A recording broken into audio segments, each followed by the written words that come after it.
முட்டை தொக்கு செய்யலாமா? வாங்க பார்ப்போம். ஸோ முட்டை தொக்கு செய்யறதுக்கு கடாய் வந்து நான்ஸ்டிக் பண்ண வச்சுருக்கேன். முட்டை கிரேவி செய்யலான்னு பார்த்தேன். அது 3 முட்டையை வச்சுன்னா கிரேவி செய்தேன். அதனால தான் தொக்காது பண்ணிட்டா பாவக்காய் வந்து நான் சாப்பிட்டுக்குவேன். ஸோ வந்து நீங்கள் வந்து ஃபஸ்ட் டைம் வந்து இப்போ தான் பாவக்காய் சாப்பிட்றது. ஸோ உங்களுக்கு பாவக்காய் வந்து பிடிக்காது இல்லையா? ஸோ அதனால் உங்களுக்கு வந்து முட்டை தொக்கு. ஸோ வந்து பார்த்தீங்கன்னா அடுப்பு ஹீட் அடித்து ஆயில் வந்து சேர்த்துக்கிறேன். முட்டை தொக்குக்கு தேவையான அளவுக்கு ஆயில் சேர்த்துக்கலாம். ரொம்ப சிம்பிள் தான். வெங்காயம், தக்காளி, ஸோ அதுக்கப்புறம் சால்ட்டு, அவ்வளோதான் நம்ம சேர்க்க போகிறோம். ஸோ இப்போ வந்து பார்த்தீங்கன்னா ஆனியன் சேர்த்துக்கலாம். இந்த முட்டை தொக்கு எங்களுடைய ஃபேவரெட்டு, ரொம்ப ரொம்ப பிடிக்கும் எங்களுக்கு. ஸோ இந்த ஃபேவரட் டிஷ்னே வந்து சொல்லலாம். முட்டை தொக்குக்கு ஃபஸ்ட்டு நம்ம உப்பு சேர்த்துக்கலாம். சேர்த்துட்டோம்னா கரெக்டாக வதங்கிடும். ஸோ வந்து கல் உப்பு வந்து சேர்த்தாச்சு. ரைஸ் வந்து ரெடி ஆகிடுச்சு. குக்கரில் வச்சாச்சு ரைஸு. தயிர் வந்து இருக்குது. ஸோ கொஞ்சம் கோல்டாக இருக்குது, அதனால சாப்பிட்லாமா வேணாமான்னு யோசனை பண்ணிட்டு இருக்கேன். சரி, பாவக்காய் சாப்பிடும்போது கர்டு வந்து வேணாம். ஸோ அதனால தான்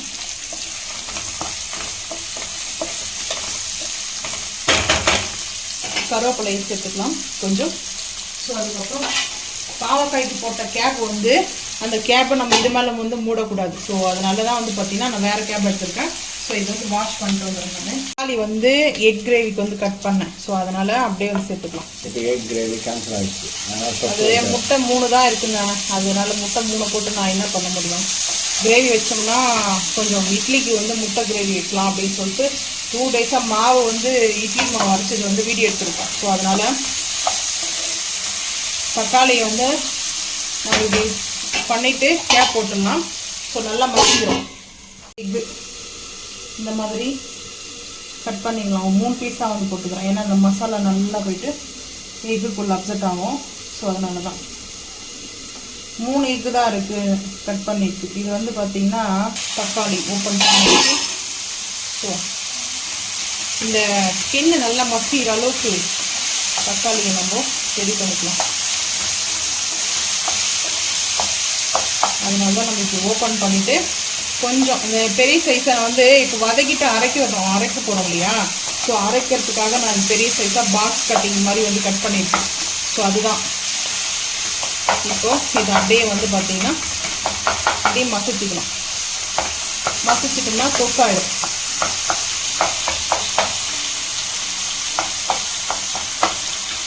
சமையல் டைமே லேட் ஆகுது. இப்போ வரல வெயில் வர சமைக்கவே முடியல, குக் பண்ணவே முடியல, ரொம்ப கஷ்டமாக இருக்குது. செம்ம வெயில். இஞ்சி பூண்டு பேஸ்ட்டு ஒரு 1/2 டீஸ்பூன் சேர்த்துருக்கேன். சேர்த்துட்டு பச்சை வாசனை போகிற அளவுக்கு நல்லா வந்து வதக்கலாம்.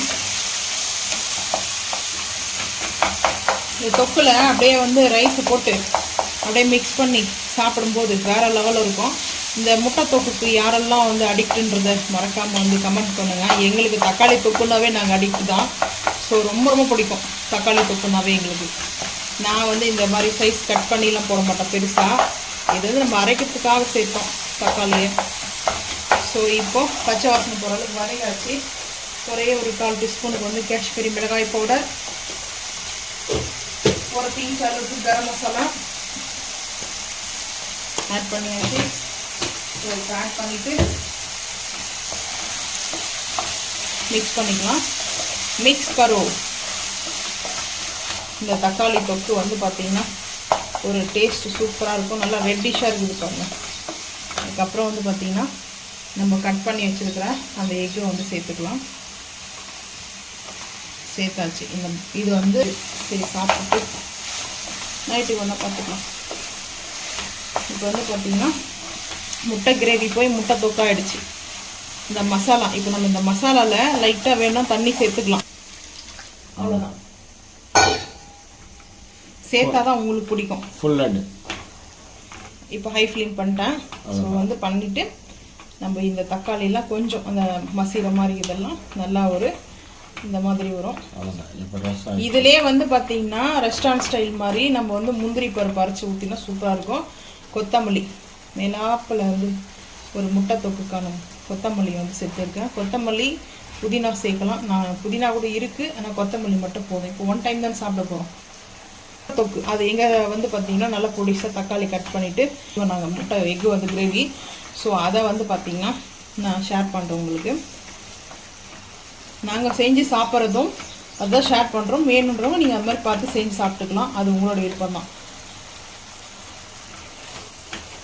வீடியோவுக்காக பண்ணுறது இல்லை. நாங்கள் எப்போவுமே எங்களுக்கு பிடிச்ச ஃபுட்டை நான் வந்து ஷேர் பண்ணுறோம், அவ்வளோதான். ஸோ இப்போ வந்து பார்த்திங்கன்னா ஒரு 2 நிமிஷம் வந்து மூடி போட்டலாம். ஓகே, ஓப்பன் சிம் பண்ணிடலாம். பாருங்கள், இப்போது அந்த நல்லா வந்து பார்த்திங்கன்னா சுருண்டு வந்திருக்கு, தண்ணி நம்ம சேர்த்தோம் இல்லையா. ஸோ இந்த மாதிரி ஒரு திக்கான ஒரு தக்காளி தொக்கு எக் மசாலா. ஸோ இப்போ வந்து அடுப்பு ஆஃப் பண்ணிடலாம். ஆஃப் பண்ணிட்டு பிளேட்டிங் பார்த்துக்கலாம் வாங்க. சுட சுட சாதம், அதுக்கப்புறம் வந்து பார்த்திங்கன்னா எக்கு. இது வந்து எனக்காக எடுத்திருக்கேன் எக் மசாலா. ஸோ அதுக்கப்புறம் பாவக்காய் ரசம் வச்சுட்டு பாவக்காய் வறுத்துட்டாங்கன்னா, ஸோ இதுதான் சிம்பிளாக வந்து எங்களுக்காக. ஸோ வந்து யாரும் கெஸ்ட்டுன்னா அவங்களுக்கு வந்து சாம்பார் பொரியல்லாம் தனியாக செய்வாங்க. ஸோ இப்போ வந்து பாவக்காய் ஹெல்த்துக்கு ரொம்ப ரொம்ப நல்லது. ஸோ வேணுன்றவங்க நீங்கள் சாப்பிடுங்க. இது ரொம்ப சிம்பிள் தான். இது வந்து பேச்சுலர் கூட வந்து பார்த்திங்கன்னா செஞ்சு சாப்பிட்லாம். ஸோ அதனால தான் வந்து பார்த்திங்கன்னா ரொம்ப ஹெல்த்துக்கு நல்லது வந்து சாப்பிட்றது தப்பு கிடையாது. ஸோ நீங்களும் இதே மாதிரி வந்து செஞ்சு சாப்பிட்டு மறக்காமல் வந்து கமெண்ட் பண்ணுங்கள். இந்த வீடியோ பிடிச்சினா மறக்காமல் சேனலை வந்து சப்ஸ்கிரைப் பண்ணுங்கள். தேங்க்யூ.